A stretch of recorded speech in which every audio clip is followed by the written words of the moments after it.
There she is. Hi, Susan. Unmute, Hello. unmute yourself. Oh, there you go. So how do, oh, later, how do I get this thing that says the host has spotlighted your video for everyone? That just means that you and Jytte are our stars for the moment.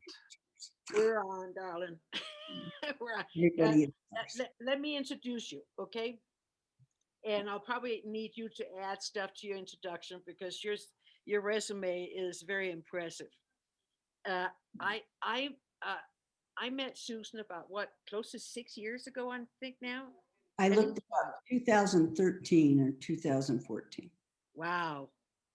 Anyway, uh, and uh, and Susan had contacted me because she was in the very early stage of dementia at the time, and which is typical, when you realize, oops, something is really going on, and I don't know what to do. So that's why she contacted me. We had a long session, and we just basically talked about what was important to her. Uh, the issues that troubled her with the oncoming dementia, and started started looking for solutions. And I found when working with people in the especially in the early stages of dementia, it's really important to find something that's purposeful for them to get engaged in. And it can be anything. It could be gardening. It could be having a bunch of cats. No, I'm not suggesting that. Actually, that's not a good idea. but you know what I mean. It could be anything. I actually at another time met with, because I do meet with families, and they seek me out. So I was meeting with a wife and husband, and the husband again was in the early stages, but he was advanced enough that it was really interfering with their lifestyle. So I asked him that question: is there something that you really enjoy doing that you can do by yourself? And he says, do my taxes. And the poor wife is going, he can't see her, okay? She's going to go, no, So actually, what I told her, just to let you know, I told her to go ahead and let him do taxes, but make copies of all the paperwork that he would recognize for Mm. doing his taxes. He used to own a business, and you keep the originals and give the originals to the accountant and let him play with all the rest of it. So that's kind of what I mean with Susan. I asked her, is there something that you really enjoy doing? Yeah. And we'll figure out who we can saddle with all the other issues that you are having trouble with. In your case, it was finances and handling money, and we found somebody to help you with that. And you said, well, you should do clay. And I said, well, do you want to try that? And I said, if it doesn't work, we'll find something else. I want you guys to know that this woman has become a master potter. She not only went back to the studio, but she went back to the studio every single day for what, 2 years? Oh, more than that. Was more than that. Years. And to treat it like a job, a 9 to 5. And she's created the most exquisite pottery, and I hope you have some that you can share I with have a people. couple Okay. things left. All right, sweetheart. So, okay. So, well, after that, we kept talking. We kept talking, and I invited, and Susan asked me. She said, please let me know when you're doing anything. I really would like to be there." So I had been asked to do a panel, and kind of a panel that was similar to what we're doing with this whole conference. And Susan asked me if she might join, and I said, I don't see why not. So yeah, And so you actually came up to the podium and you sat right next to me. And as you were very nervous. At first, you started to go home again. You said, I don't want to do this. I said, come on, trust me. I said, you sit right here. And if you have any issues, any problems, feel uncomfortable, poke me a little. Just poke me with your elbow. So she did. And she had no problems, by the way. We had a crowd of close to, I think it was about 75 people. It was a big crowd. Now, when the rest of us on the panel had talked about our stuff, people were very attentive, but they were also relaxed, sitting back in their seats. Susan started talking about what it felt like to live with dementia. And all of a sudden, I see all these almost 75 people lean forward in their seats to listen to her. It was totally amazing. So since then, Susan and I have actually co-presented at many conferences around the country and local events. And I I love this woman. What can I tell you? And she, because she's also, her background is therapy. So she's coming from also knowing a lot about our functions, our psychological functions. So that has really helped a lot too. You're a gem. Thank you. Gonna make me cry. You said everything. Now I don't know what to say. Said everything. So Jytte and I have presented for a long time. And I say to everybody, and I'll say it now, I believe that Jytte saved my life.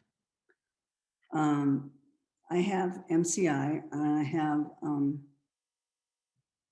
aphasia, and it's much better than it ever was. And Jytte is like this dynamite person. She's just like, I don't even know how to explain to you. The first time I went to the cafe, the Alzheimer's cafe, Jytte is the one who created the, I'm gonna cry.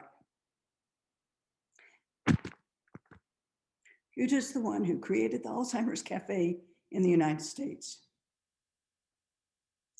And when I went there, I wasn't very verbal.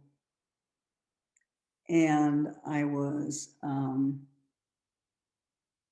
starting to deal with what I was told and wasn't able to, and that I was going to have to think about closing my practice. I practiced, been in psychology, practiced as a therapist for 40 years in the field of psychology, 25 of those or 30 years in working in the, not working in the field, a therapist. And where was I going with this? So Jytte, I had never seen anybody do what Jytte did. I'd never seen anybody help, and we're supposed to be talking about purpose. So I'm going to say this. People who had, and of all different levels of dementia and forms of dementia, mild, moderate, and more advanced, who came to the Alzheimer's Cafe and participated. And when I say participated, she had all these art things, project things to do. And everybody participated in one way or another. And it didn't always have to be verbally. Back then I had a lot more problems with aphasia. And when I get nervous, it comes up even more, which I'm nervous right now. So,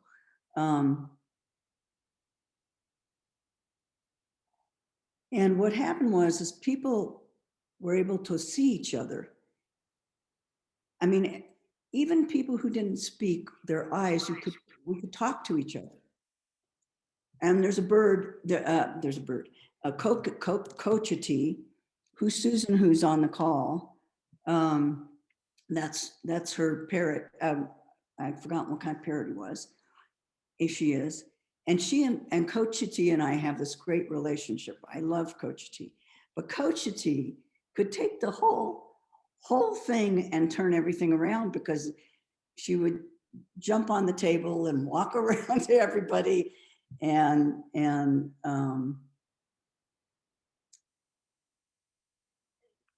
the things that happen at the Alzheimer's Cafe are people found themselves again. They found their voices through their eyes, through their voice, through their hands, through the creative things we were doing. And there was no judgment. There's no concern about what anybody else thought about you. All of those things all those, I can't think of the word, I'm sorry. Social norms that we put on each other were out of there. So no matter at what stage you're at, no matter where you were, including caregivers were there. So whoever your family member was, if you came from a nursing home, if you came from wherever, there was somebody there usually who could participate. Like I have a partner, and she didn't come to the Alzheimer's Cafe, but other people did. And everybody participated and had fun. The thing about getting a diagnosis of MCI or different types of Alzheimer's or dementia is that it takes your breath away.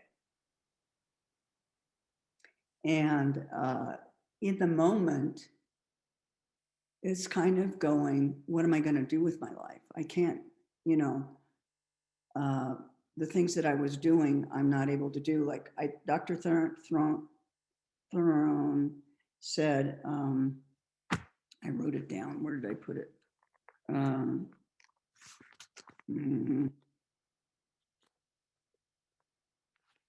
can't remember. Anyway, the marble story. Well, the marble story is pretty funny, and funny to me because other people may not understand what you're saying and what you're doing, but the person who has the dementia does on some level. And sometimes everybody talks about, and I'm a little disjointed, but everybody talks about brain fog. I call it the blank spots. And I think probably those are the times I'm the most creative, actually. But the blank spots are when there's nothing there. And when I say nothing, I mean there's nothing there. But what happens is what I've learned is that gave me the opportunity to, instead of fighting it, to sit down, get on the couch or wherever I was, and just go outside and sit outside in the warmth and do nothing. Because when that happens, you can't do anything. There's nothing you can do. You can't think. You can't walk around too well. You're just not functioning, period. But something in there was percolating.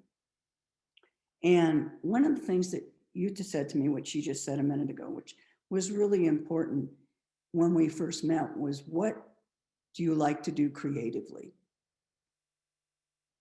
And I said, I don't remember if I said pottery. I might have said pottery. I don't know what I said. But Jytte, did I say pottery? I don't remember. Okay. I don't think you did. Okay. And so what I did was, and you kind of well, I used to go to. Oh yeah. Okay. So one of the things we're supposed to talk about, which I just thought about, was purpose. And I think this is a really important part, because when you're told you have dementia, or you told you have Alzheimer's, or you told you have all the varieties of dementias, whatever they are, your life changes in that moment for everybody, not just for you. And sometimes when you go into that, it's a shock response on some level. when I talked to Jytte, I found I started to develop a sense of purpose because everything around me was beginning to change. And I had to start thinking about whether I was going to continue to practice or not. And what I tell people, and this is a true story, when you're sitting across from a client and you're trying to figure out what they're saying, and I use the word can, and you can't remember how to spell it, and all you're doing is trying to figure out the word can and trying to figure out what it even means anymore, then it's time to stop practicing. Because it's not okay to do harm to anybody. I don't care what you do, whether you're a doctor or you're whatever you do in your life. And that was my purpose. Part of my purpose in life was to go to my practice, see my clients, and live the rest of my life. And my purpose became pottery after that. As Jytte said, I went to the studio every single solitary day, 9 to 5, like I was going to work.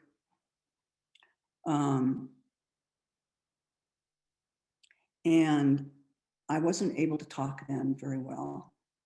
And I wasn't talking at the studio at all. And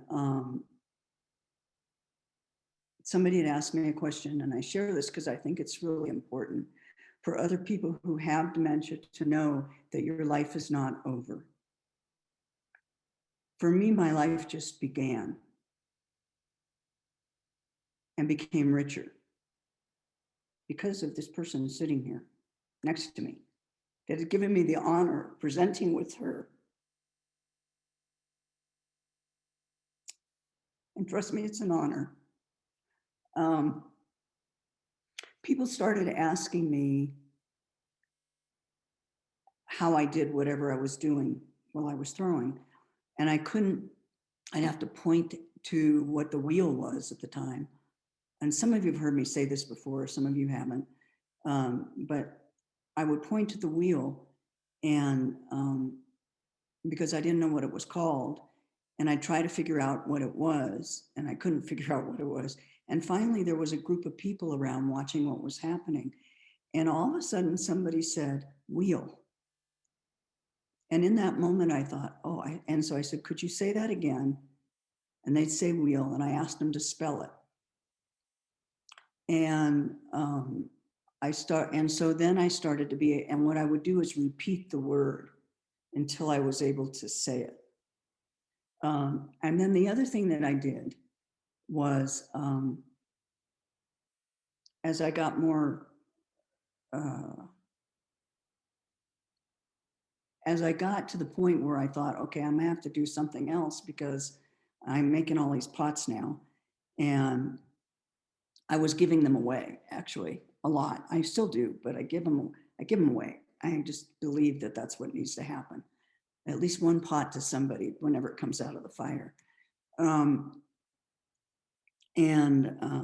Where was I? And so I had the opportunity at Santa Fe Clay to sell my pots outside at Farmers Market. And for those of you who are not from Santa Fe, Farmers Market is a place on Saturdays that a lot of people go when people have their produce and also other things. And it's a great fun place to be. Hold on for 1 second.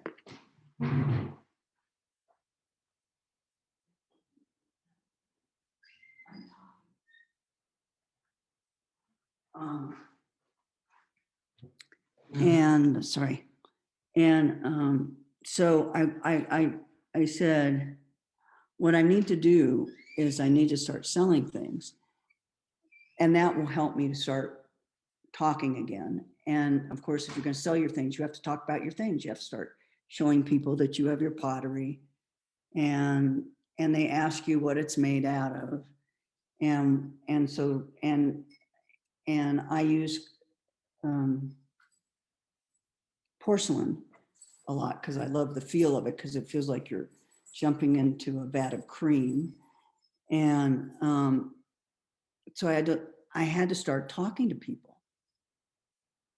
And that forced me, and Jytte told me that I could use my computer, my phone, for doing the financial part of it.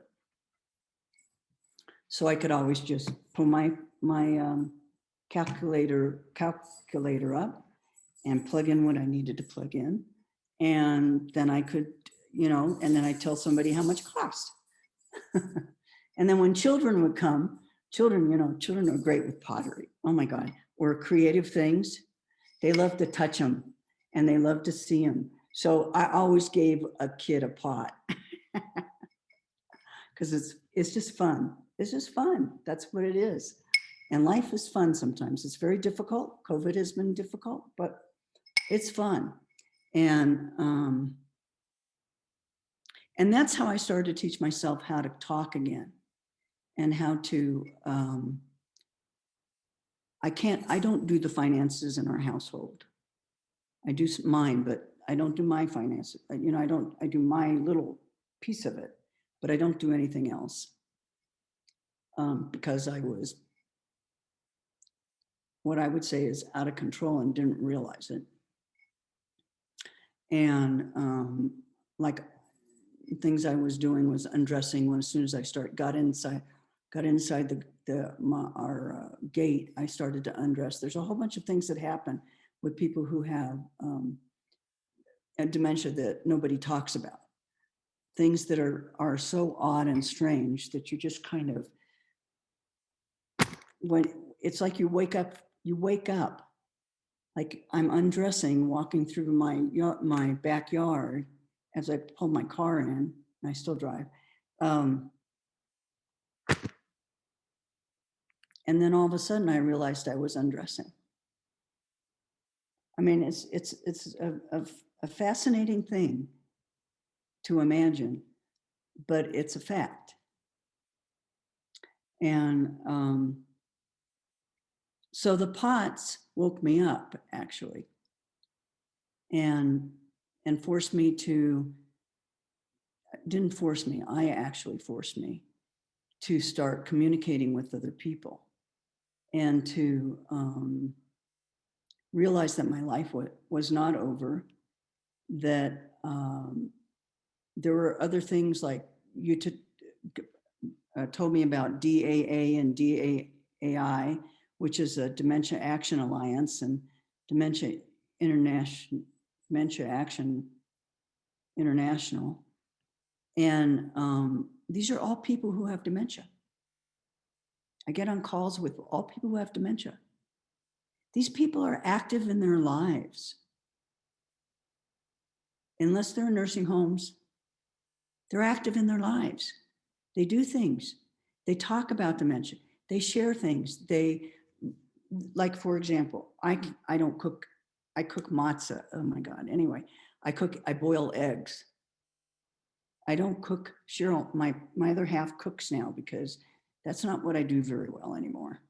And I discovered I didn't do very well before that because she cooks much better than I do. So purpose and creativity is really, really, really vital for people who have dementia of any form. And I think it's vital for anybody in their lives because it takes them out of what they know how to do and puts them into something they don't know how to do. And they have to use other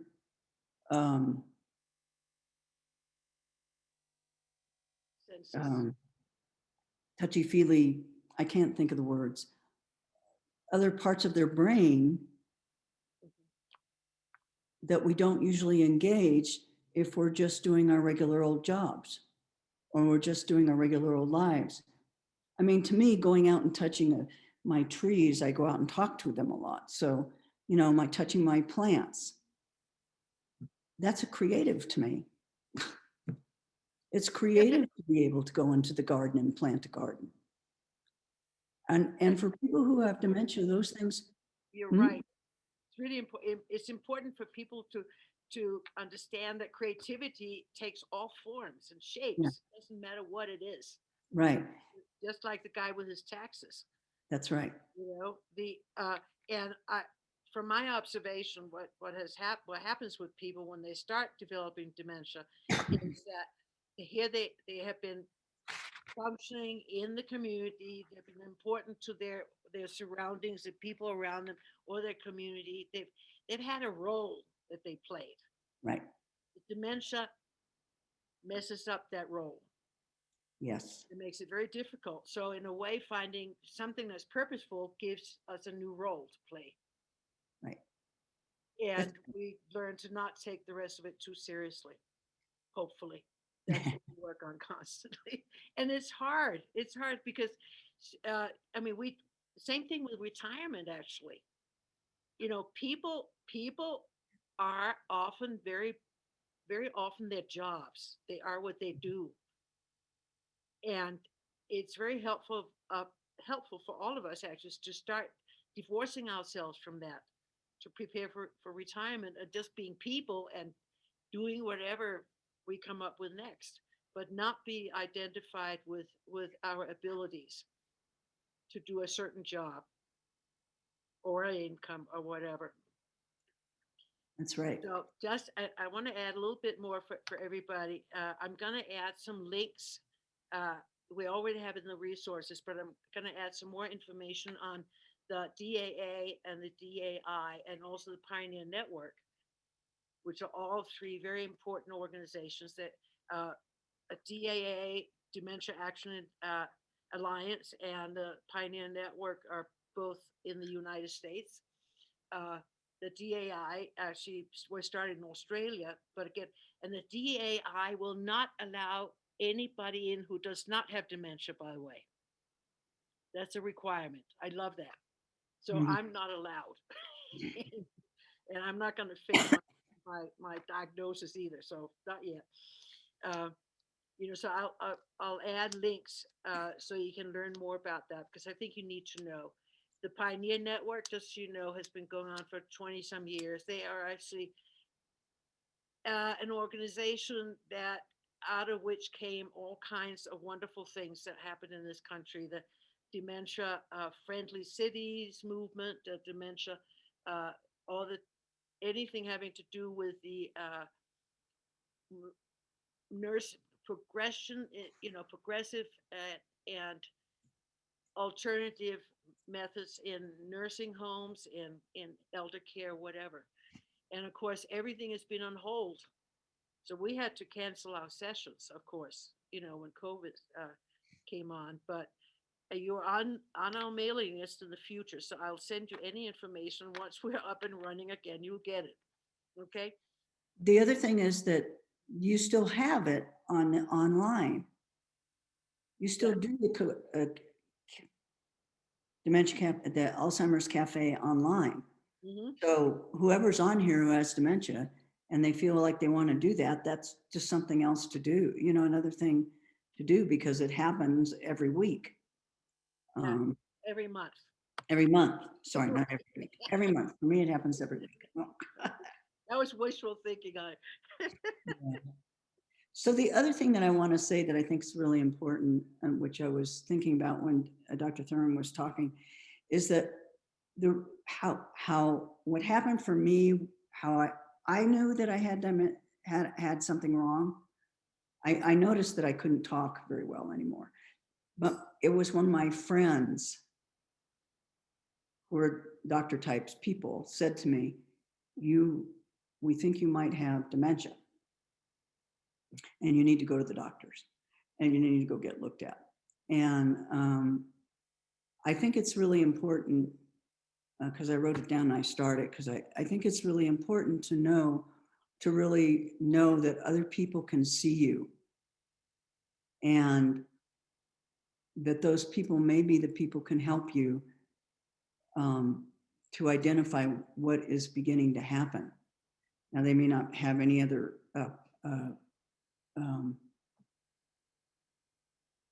opportunities for you, but that's what they do. That to really pay attention if somebody says, we think this might be happening, that don't shrug it off. Actually pay attention to it. And I will just say, because we're almost done, I'll just say that if you don't think you have a creative bone in your body, go out and do something creative and find out. Because I don't believe it. I don't believe that you don't have a creative bone in your body. And if you have Alzheimer's or you have dementia or you have whatever kinds of dementia you have, go out and be creative. It will help you to begin to start getting your functioning back. You may not be able to do what you did before, but you'll discover something new. Mhm. And Today, the last sessions today are all about creativity, by the way. I think every day this week has something creative in it. So actually, Susan, I think we're almost out of time.